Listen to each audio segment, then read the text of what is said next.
I want to bring in Craig Scott. He is a survivor of the Columbine massacre. His sister Rachel was tragically killed in that attack. You know, Craig, it struck me first. Thank you for being with me. It struck me when the officials there in Littleton had said, we get these threats all the time. This one felt so very different. Your reaction to what happened today?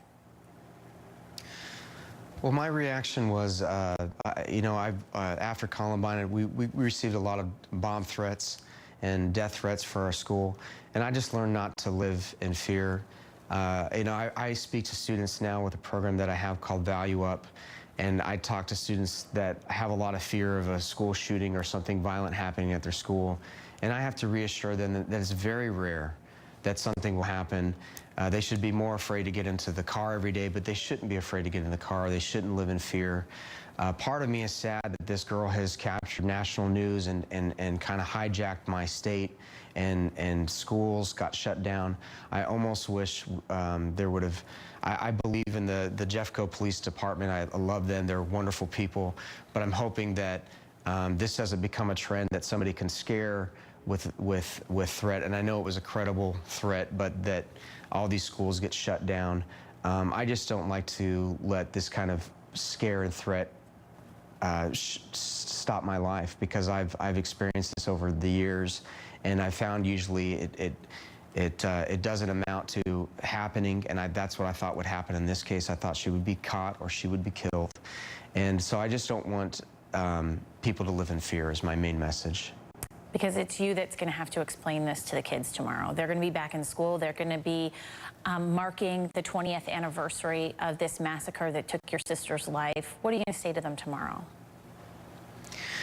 You know, when I talk to kids, I talk to them and let them know that that they have the biggest thing that I learned from Columbine. I lost two friends next to me and my sister, and the biggest thing that I learned was the value of human life and how important people are and how important relationships are. And so I talk to them about this inherent value that they have within them that can't be taken away, and talk to them about how they treat one another and to choose things in their life that match their value. So, you know, on this 20 years later from a shooting that happened in our country that changed our education, changed police response, and was a shock to our country, I would just say take time on this anniversary of our school shooting to value someone in your life.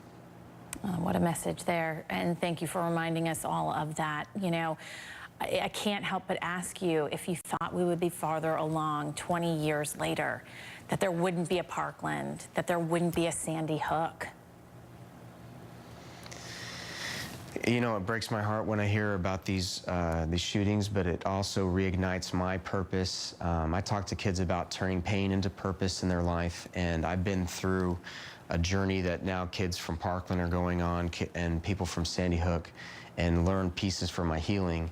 But it reignites my fuel for and determination not to allow these things to happen, to combat some of this darkness, some of this evil with light and good and positive messaging that can help eliminate some of these things from happening. And Craig, you have taken this pain and passed it along to such purpose for children, and that is just very admirable. We thank you for sharing that with us here on the show. Take care. Thank you for having me on. We're back after this.